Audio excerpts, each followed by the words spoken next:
এইবার কি করেছিলেন যে এই যে থমসন প্রথমে একজন পরীক্ষা করেছিলেন গোল্ডস্টেইন বলে একটা বিজ্ঞানী, ঠিক আছে? গোল্ডস্টেইন বলে একটা বিজ্ঞানী প্রথম কিন্তু আবিষ্কার করেছিলেন কি না এই ক্যাথোড রশ্মিটা। ক্যাথোড রশ্মি মানে কি ইলেকট্রনের স্রোত বা নেগেটিভ কণার স্রোত। এরা কিন্তু আবিষ্কার করেছিলেন যে সরি গোল্ডস্টেইন বলে একটা বিজ্ঞানী। তারপর গোল্ডস্টেইনের কাছ থেকে থমসন কি করলেন, যে থমসন বলে যে বিজ্ঞানী, ওই গোল্ডস্টেইনের কাছ থেকে যে ক্যাথোড রশ্মি আবিষ্কারটা হলো, ওই ক্যাথোড রশ্মিটা তিনি পরে নাম দিলেন কি না ইলেকট্রন, ঠিক আছে? প্রথমে কিন্তু ইলেকট্রন আবিষ্কার করতে পারেনি, ইলেকট্রনটা আবিষ্কার করতে পারেনি, আবিষ্কার করেছিলেন কে না যে থমসন। আর গোল্ডস্টেইন কিন্তু ক্যাথোড রশ্মির পরীক্ষাটা করেছিলেন। পরীক্ষার পর যে থমসন ওই পরীক্ষা থেকে বলেছিলেন যে এইগুলো ইলেকট্রন, ঠিক আছে? তারপরে যে থমসন ওই পরীক্ষা থেকে তিনি তার একটা পরমাণুর মডেল হিসেবে নাম দেন, ঠিক আছে? যে পরমাণুর মধ্যে ইলেকট্রন গুলো কিরকম থাকবে আর না থাকবে তার অনুযায়ী সে একটা মডেল তৈরি করেন। বোঝা গেছে কি বলছি? প্রথমে ক্যাথোড রশ্মি আবিষ্কার করেছিলেন গোল্ডস্টেইন, ঠিক আছে? এই গোল্ডস্টেইন কিন্তু ইলেকট্রন আবিষ্কার করতে পারেনি, ঋণাত্মক চার্জ যুক্ত একটা আধান আবিষ্কার করতে পেরেছিলেন, তার নাম কিন্তু ইলেকট্রন হয়নি। পরে কিন্তু যে থমসন ওই গোল্ডস্টেইনের পরীক্ষা থেকে তিনি আরেকটু পরীক্ষা নিরীক্ষা করে ওই নেগেটিভ বা ঋণাত্মক আধানযুক্ত কণার নাম কি দেন ইলেকট্রন, ঠিক আছে? পরীক্ষা কিন্তু পরীক্ষা পরে যে ইলেকট্রনের আদি আবিষ্কারক কে বা ইলেকট্রনের যে ক্যাথোড রশ্মিটা এর আবিষ্কারক কে, ঠিক আছে? কিন্তু আমাদের মানে কি বলা যায়, এমনি যদি আমাদের জিজ্ঞেস করে যে ইলেকট্রনের আবিষ্কারক কে, তখন বলবো কি যে থমসন, ঠিক আছে? বা ইলেকট্রন কি আবিষ্কার করেন যে থমসন। এবার যে থমসন যে এই ইলেকট্রনটা আবিষ্কার করেছে, এবার তার অনুযায়ী একটা পরমাণুর মডেল বা তার মতে পরমাণুটা কিরকম দেখতে হবে বা কিরকম তার আচরণ হবে এইগুলো নিয়ে যে থমসন একটা মডেল আবিষ্কার করেছিলেন। তাকে বলা হয় কি এই যে থমসন বা থমসনের পরমাণু মডেলটাকে দুই রকমের নাম দেওয়া হয়। একটা হচ্ছে কি না পাম পুডিং মডেল আর একটা হচ্ছে কি ওয়াটারমেলন মডেল, ঠিক আছে? একটা হচ্ছে কি পাম পুডিং মডেল বা ওয়াটারমেলন মডেল। কি জন্য নাম দেওয়া হচ্ছে এটা? কারণ তিনি বলেছিলেন যে পরমাণুটা একটা কি পরমাণু একটা ধনাত্মক আধানযুক্ত বস্তু, ঠিক আছে? তার মতে কি না পরমাণু একটা ধনাত্মক আধানযুক্ত বস্তু যার মধ্যে ইলেকট্রন গুলো কি না বিভিন্ন জায়গায় ছড়িয়ে ছিটিয়ে আছে। তার মধ্যে কি বলেছে যে এরকম একটা ধরো পরমাণু, এটা কি না ধনাত্মক তড়িৎগ্রস্ত পরমাণু, বোঝা গেছে? এটা একটা পুরোটা ধনাত্মক তড়িৎগ্রস্ত পরমাণু। এই পরমাণুর মধ্যে ইলেকট্রন গুলো এরকম ছড়িয়ে আছে, ইলেকট্রন গুলো এরকম ছড়িয়ে আছে, এটা এক নম্বর, ঠিক আছে? তিনি কি বললেন যে পরমাণুটা একটা ধনাত্মক তড়িৎগ্রস্ত বস্তু যার মধ্যে ইলেকট্রন গুলো এরকম ভাবে চারিদিকে ছড়িয়ে আছে। এটা দেখতে কিরকম লাগছে? আমরা যখন তরমুজ কাটি, আমরা যখন বাড়িতে তরমুজ কাটি, তরমুজ কাটলে দানাগুলো ঠিক এরকম ভাবে পোতা থাকে না, থাকে তো?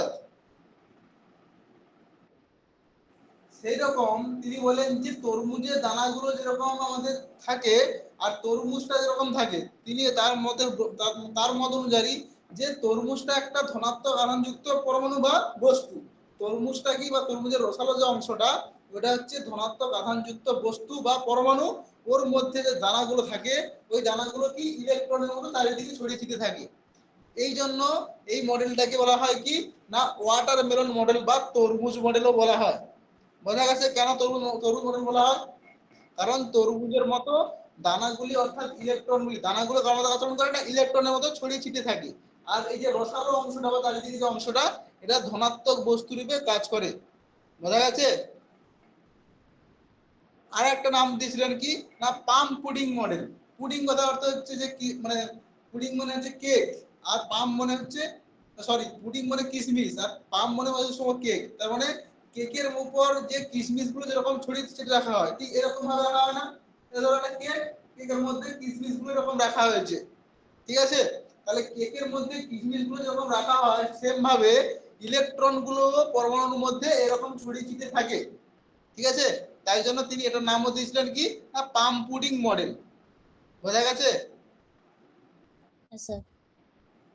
যদি পরীক্ষায় জিজ্ঞেস করে যে যে থমসনের পাম পুডিং মডেলটা কি অথবা যে থমসনের তরমুজ মডেলটা কি বা ওয়াটারমেলন মডেলটা কি বা যে থমসনের মডেলটা কি, তখন কি বলবো না তিনি তড়িৎ মক্ষণ নলের সাহায্যে বা পরীক্ষার সাহায্যে তিনি এই মডেলটা আবিষ্কার করেন যে পরমাণুটা হচ্ছে একটা ধনাত্মক আধানযুক্ত বস্তু, তার মানে কি এই যে পরমাণুটা এটা হচ্ছে কি ধনাত্মক আধানযুক্ত বস্তু বা পরমাণু, এর মধ্যে ইলেকট্রন গুলো ঠিক কিসমিসের ওপর বা কেকের ওপর কিসমিস গুলো যেরকম ছড়িয়ে রাখা হয় সেরকম থাকে, অথবা কোন একটা তরমুজের ভিতরে দানাগুলো যেরকম ছড়িয়ে ছিটিয়ে রাখা হয় সেরকম ভাবে রাখা হয়।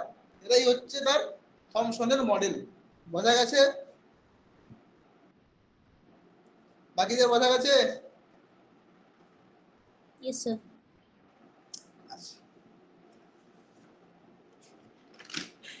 এই যে পরমাণু বা এই যে মডেলগুলো আবিষ্কার হয়েছিল, মানে প্রথমে আবিষ্কার হয়েছিলেন যে থমসন। থমসন কিন্তু এই প্রাথমিক ধারণা দিয়েছিলেন যে পরমাণু সম্পর্কে, ঠিক পরমাণুটা কিরকম হবে, কেন ইলেকট্রন প্রোটন গুলো কিরকম থাকবে। একটা জিনিস সবাই সবসময় লক্ষ্য রাখবেন যে কেউ যদি ভুল না করে, ভুল থেকে কিন্তু সঠিক কিছু শেখা যায় না। ঠিক তো?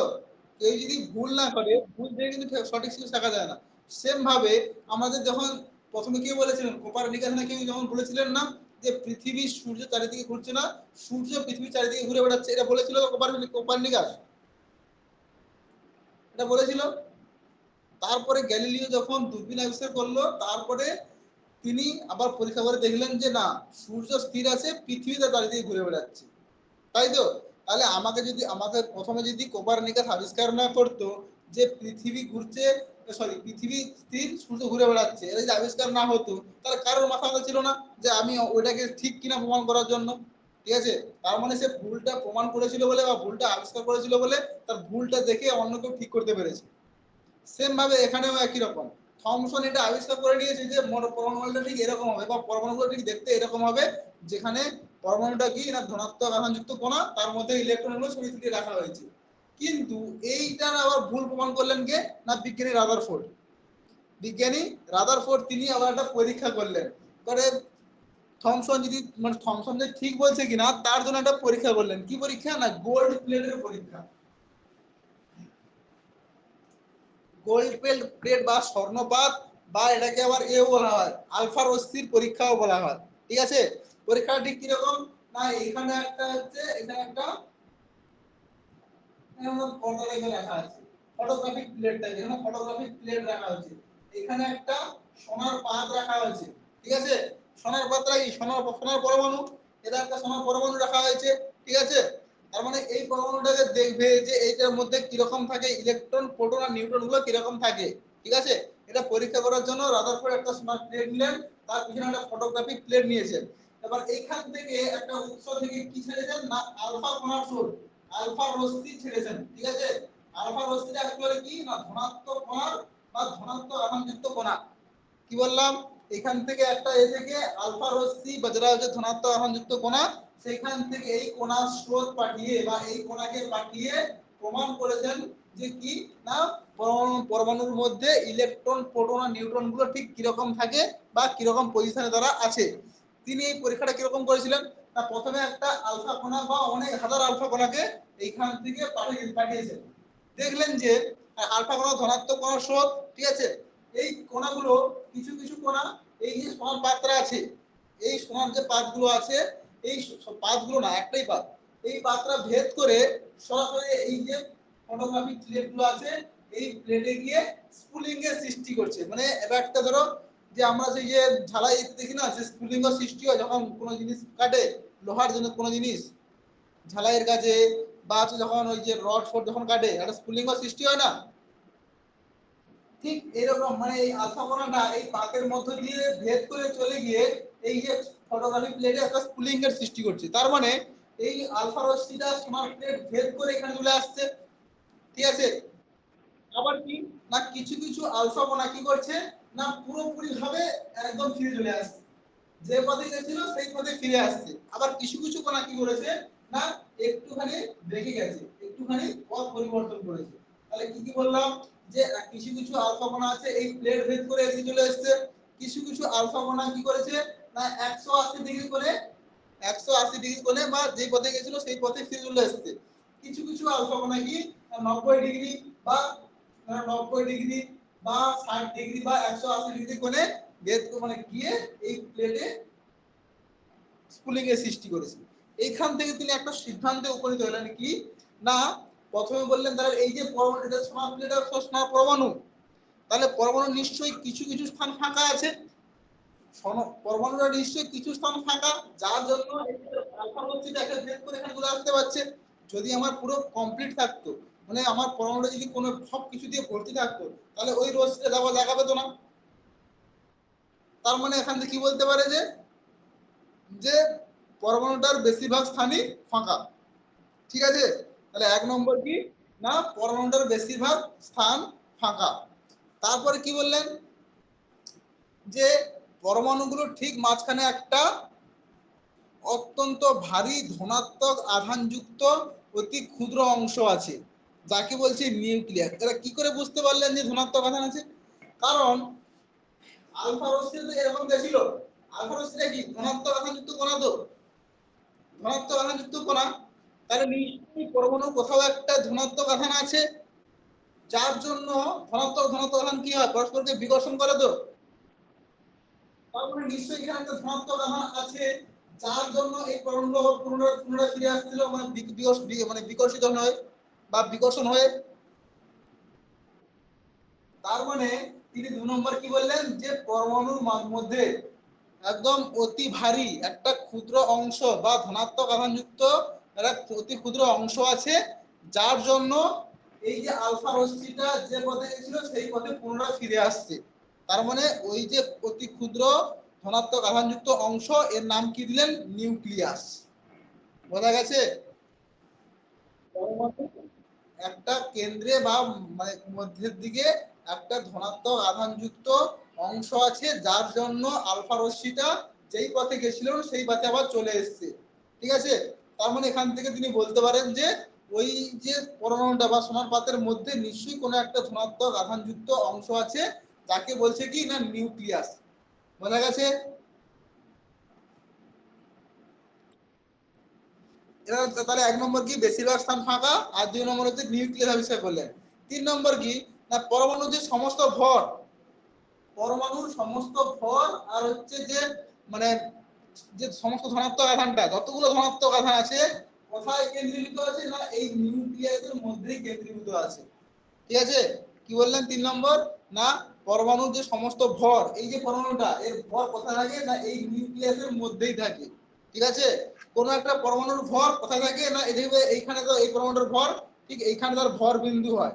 ঠিক আছে, যার জন্য তুমি এখানে ধরো এখানে একটা আঙুল দিয়ে ধরলে এটা কিন্তু এরকম রাখা যায়। তার মানে এর যে সমস্ত ভরটা এর কেন্দ্রে কিন্তু কেন্দ্রীভূত থাকে। সমস্ত পরমাণুর ভর তার কেন্দ্রেই কিন্তু কেন্দ্রীভূত থাকে, মানে তো সেখানে কেন্দ্রেই রাখা থাকে। ঠিক আছে, সেম ভাবে তিনি বললেন কি না এই যে পরমাণুটা, এই পরমাণুর সমস্ত ভর আর নিউক্লিয়াসে তার কেন্দ্রে অবস্থিত, তাই তিনি বললেন কি যে পরমাণুর সমস্ত ভর আর কি না তার যে সমস্ত ধনাত্মক আধান সেটা কোথায় থাকে না এই এই নিউক্লিয়াসের মধ্যে থাকে। আর 4 নম্বর কি বললেন, এবার তো ইলেকট্রন গুলো তো লাগবে। এবার কিছু কিছু আলফা রশ্মি এখন জয়েন হচ্ছে, কিছু কিছু আলফা রশ্মি কি করলেন এই প্লেটের মধ্যে গিয়ে আর বেরোয়নি। কিছু কিছু আলফা রশ্মি এই প্লেটের সাইড দিয়ে যাওয়ার সময় এখানেই থেকে গেছে আর বেরোয়নি। তখন তিনি বললেন কি না এই পরমাণুটার চারিদিকে বা বাইরের দিকে নিশ্চয়ই ইলেকট্রন গুলো ছড়িয়ে রাখা আছে, যার জন্য এই আলফা রশ্মি গুলো এই প্লেটেই থেকে গেছে, এখান থেকে আর বেরোয়নি। তার মানে কি ইলেকট্রন গুলো কি নেগেটিভ আর আলফা কোণটা কি পজিটিভ, দুজন আকর্ষণ করে নিয়েছে। বোঝা গেছে? বলুন, প্রশ্নটা হয়ে গেছে। তার মানে আলফা রশ্মি কিছু কিছু আলফা রশ্মি কি করছে না এখান থেকে সরাসরি ভেদ করে এখানে চলে গেছে। 2 নম্বর কি যেগুলো এই যে 90 ডিগ্রি কোণে 180 সেগুলো কি বিকর্ষণ হয়েছে। ঠিক আছে, সেগুলো কি না বিকর্ষণ হয়েছে, তার মানে মাঝখানে একটা ধনাত্মক উপাদান আছে। 3 নম্বর কি না এর মধ্যে এই নিউক্লিয়াসের মধ্যে সমস্ত ভর আর আধান সমস্ত এখানে তার থাকে। 4 নম্বর বললেন যে এই পরমাণুর চারিদিকে নিশ্চয়ই ইলেকট্রন গুলো আছে, যার জন্য কি না আমার যে আলফা রশ্মিটা যাচ্ছিল আলফা রশ্মি কিছু আলফা রশ্মি ওখানে শোষিত হয়ে গেছে, বা ওই আলফা রশ্মি ওই পাথ ভেদ করে কোথাও যায়নি, না গেছে এই জায়গায় ফটোপ্লাজমিক প্লেটে, নাও ফিরে এসেছে, ওর মধ্যেই শোষিত হয়ে গেছে। তার মানে কি বললেন যে ইলেকট্রন গুলো ওই পরমাণু চারিদিকে ঘুরে বেড়াচ্ছে। বোঝা গেছে? এটা হচ্ছে রাদারফোর্ডের গোল্ড প্লেট পরীক্ষার সিদ্ধান্ত বা মডেল। বোঝা গেছে? Yes, sir. এইবার এর আবার ত্রুটি আবার বের করেছেন, এই রাদারফোর্ডের পরমাণু মডেলের আবার ত্রুটি বের করেছেন। কি ত্রুটি? না তিনি তো বলেছেন যে ইলেকট্রনগুলো পরমাণু চারিদিকে থাকবে, ঠিক আছে। এইবার পরমাণুর যে কক্ষপথগুলো এবার কি রকম থাকবে সেটা তো বলেননি, যে কক্ষপথ হিসেবে থাকতে পারে, মানে আমাদের সূর্য চারিদিকে যেরকম পৃথিবী, বুধ, শুক্র, পৃথিবী বিভিন্ন কক্ষপথ থাকে, সেরকম কিরকম ভাবে থাকবে সেটা কিন্তু বলেনি। বোঝা গেছে? তিনি শুধু বলেছেন যে ইলেকট্রনগুলো বাইরে থাকবে।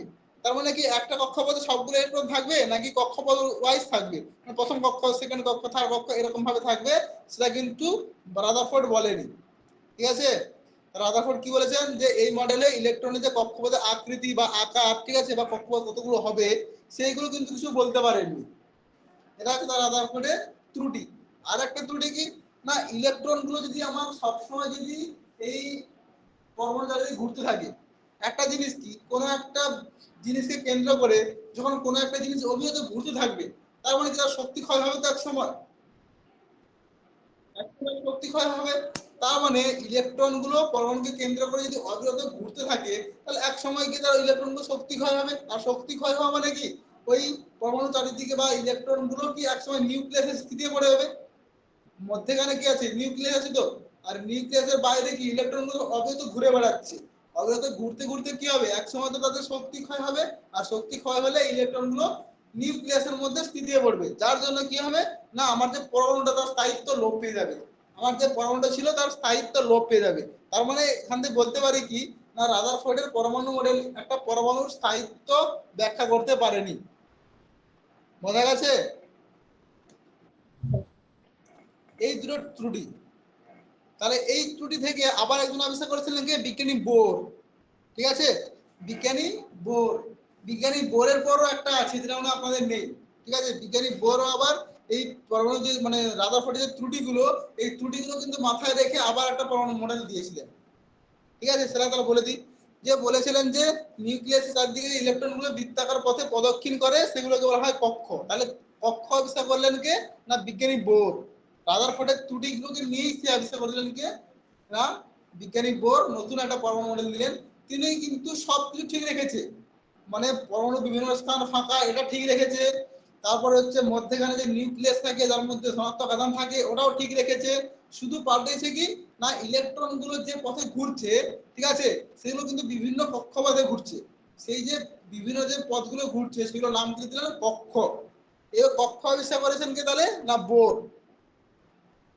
তাহলে একটা নিউক্লিয়াস, এই নিউক্লিয়াসের দিকে বিভিন্ন পথে যে ঘুরে বেড়ায় সেগুলোকে বলা হয় কি, একটা কক্ষ। মানে এটা প্রথম কক্ষ, এটা সেকেন্ড কক্ষ, এটা থার্ড কক্ষ। প্রথম কক্ষের নাম দিলেন কে, তারপর কক্ষের নাম দিলেন এল, তারপর কক্ষের নাম দিলেন এম। এরকম করে কে এল এম এল চারটে কক্ষ মনে হয় আছে। ঠিক আছে, তাহলে এই কক্ষ আবিষ্কার করলেন কি, না বিজ্ঞানী বোর। বোঝা গেছে? তারপরে কি বললেন, যে তার মানে আমার যদি এই কক্ষে ইলেকট্রনটা ঘুরতে থাকে অবিরত, তাহলে এই কক্ষে ইলেকট্রনটা ঘুরতে থাকলে কি এক সময় শক্তি কি হবে, শক্তি ক্ষয় হবে। শক্তি ক্ষয় হয়ে কোথায় যাবে, না নিউক্লিয়াসে যাবে। কিন্তু সর্ববহিষ্ঠ কক্ষে যদি আমার ইলেকট্রনটা মানে ঘুরতে থাকে, সর্ববহিষ্ঠ কক্ষে যদি আমার ইলেকট্রন ঘুরতে ঘুরতে শক্তি ক্ষয় হয়, তাহলে কি হবে, না পরের কক্ষে চলে যাবে। বোঝা গেছে? তার মানে কি সমস্ত পরমাণু তাহলে কি এই কক্ষে যদি আমার শক্তি ক্ষয় হয় তাহলে এই কক্ষে চলে যাবে, কিন্তু আমার নিউক্লিয়াসে গিয়ে পড়বে না। বোঝা গেছে? তার মানে নিউক্লিয়াস থেকে পড়ছে না, কিন্তু পরমাণুর স্থায়িত্ব ঠিক আছে। আবার যদি কোন পরমাণু যদি বা ইলেকট্রনে যদি শক্তি থেকে বাইরে থেকে মানে বাইরে থেকে দেওয়া হয়, তার মানে এই যে নয় যে আমরা খাই বা খাওয়া দাওয়া করলে শক্তি বাড়ে, ইলেকট্রনের এরকম ওইরকম কিছু না। ইলেকট্রনের ওরকম নিশ্চয়ই কোনো উপায় আছে যার জন্য মানে যেরকম করে হোক ওই ইলেকট্রনের শক্তি বাড়ানো যায়। ঠিক আছে, এই ইলেকট্রনের শক্তি আবার বেশি দিলে কি হয়, না এই কক্ষ থেকে পরের কক্ষেও আসতে পারে। বোঝা গেছে? তাহলে তিনি কি বললেন, যে ইলেকট্রনগুলি শক্তি গ্রহণ বা বর্জন করে কক্ষের স্থান পরিবর্তন করতে পারে, এটা তিনি বললেন। বোঝা গেছে?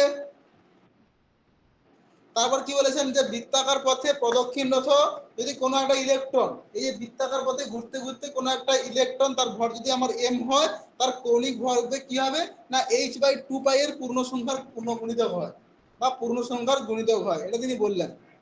কৌণিক ভরটা কি না এমভি, এম ইনটু ভি, যেহেতু কৌণিক ভর এই জন্য আর একটা ব্যাসার্ধ নিতে হয়। এটা কার গুণিতক না h by n into h by 2 pi. h টাই বলা হয় প্ল্যাঙ্কের ধ্রুবক, ঠিক আছে। এইটা হচ্ছে প্ল্যাঙ্কের ধ্রুবক, পাই এর মান তো জানি 22/7 বা 3.147, আর n টা কি বলা হয় কি কোয়ান্টাম সংখ্যা, n টা হচ্ছে কোয়ান্টাম সংখ্যা। এই হচ্ছে বোরের পরমাণু মডেল, ঠিক আছে। আবার একজন কিন্তু এরপরে এরপরে আবার একজন এই যে বোরের পরমাণু মডেলটাকে আবার ভুল প্রমাণ করেছিলেন, ঠিক আছে।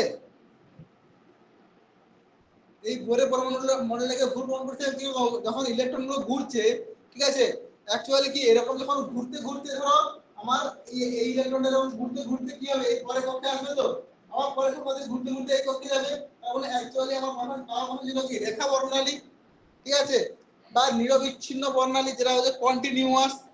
কিন্তু অ্যাকচুয়ালি আমরা পাই কি না এটা হচ্ছে তড়িৎ চুম্বকীয় বর্ণালী না কিছু একটা বর্ণালী পাই, ঠিক আছে।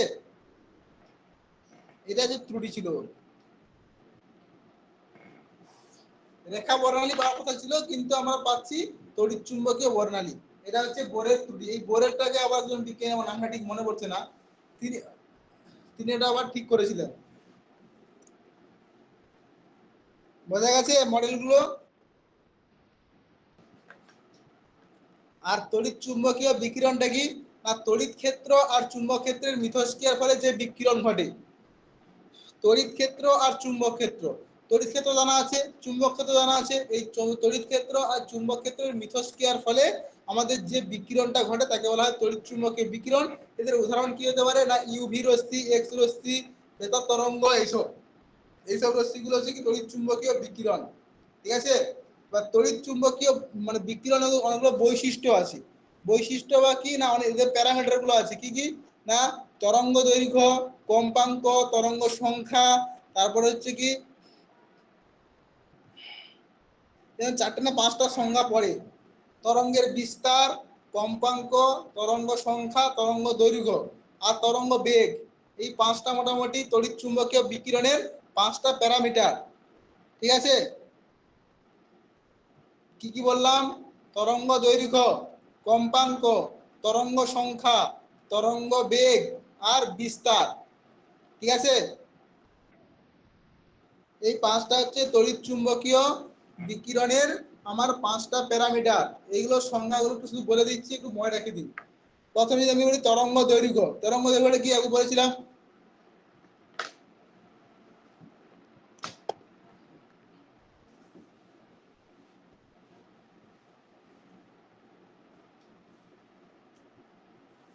একটা তরঙ্গে আঁকছি আগে, ঠিক আছে।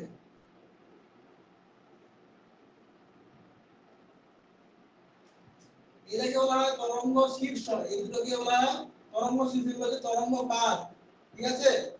এই যে পিক বা হাইয়েস্ট যে পয়েন্ট গুলো এগুলো হচ্ছে তরঙ্গ শীর্ষ, এটা একটা তরঙ্গ শীর্ষ, এই একটা তরঙ্গ শীর্ষ, এই একটা তরঙ্গ পাত, এই একটা তরঙ্গ পাত, এই একটা তরঙ্গ, ঠিক আছে। এইগুলোকে তরঙ্গ দৈর্ঘ্য আগে বলবো না, তরঙ্গ দৈর্ঘ্য হচ্ছে এই দুটো তরঙ্গ শীর্ষ, তরঙ্গ শীর্ষের যে মধ্যবর্তী দূরত্ব, দুটো তরঙ্গ শীর্ষের মধ্যবর্তী দূরত্বকে বলবো তরঙ্গ দৈর্ঘ্য, বা এটা কি বলতে পারি দুটো তরঙ্গ পাতের মধ্যবর্তী দূরত্বকে তরঙ্গ দৈর্ঘ্য বলবো, ঠিক আছে।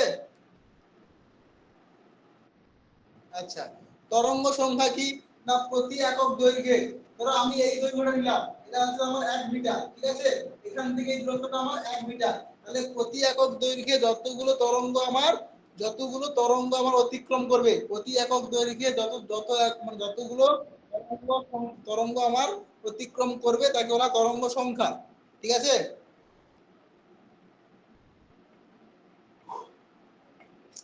আচ্ছা, আর কি আছে, কম্পাঙ্ক, কম্পাঙ্ক কি, কম্পাঙ্ক হচ্ছে n = 1/t, ঠিক আছে।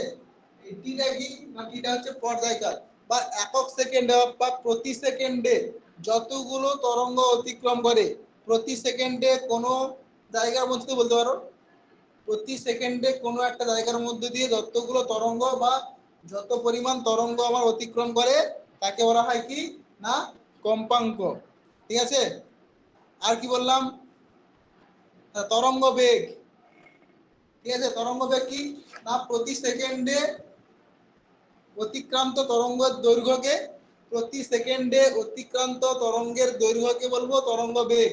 তার মানে তরঙ্গ বেগ যদি আমার c হয়, তরঙ্গ বেগ যদি আমার c হয়, ঠিক আছে, তাহলে কি বললাম যে প্রতি সেকেন্ডে অতিক্রান্ত তরঙ্গ দৈর্ঘ্য, তার মানে এই যে n টা হচ্ছে 1/t n ইনটু ল্যামডা, ঠিক আছে, এটা হচ্ছে সম্পর্ক তরঙ্গ বেগ, ঠিক আছে, তরঙ্গ বেগ, তরঙ্গ দৈর্ঘ্য আর কম্পাঙ্কের মধ্যে একটা সম্পর্ক আছে c n into lambda. c টা হচ্ছে তরঙ্গ বেগ, n টা হচ্ছে তরঙ্গের কম্পাঙ্ক আর ল্যামডা হচ্ছে তরঙ্গ দৈর্ঘ্য।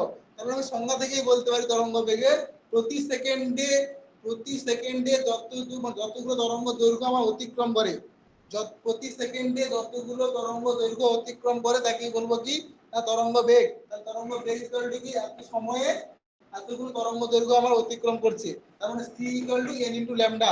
তারপর আমি কি বলতে পারি বা n ইকুয়াল টু কি বলতে পারি না lambda equal to c by n।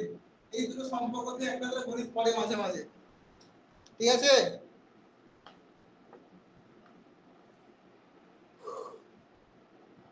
বোঝা গেছে? আজকের এইটা, পরের দিন বাকিটা পড়াবো।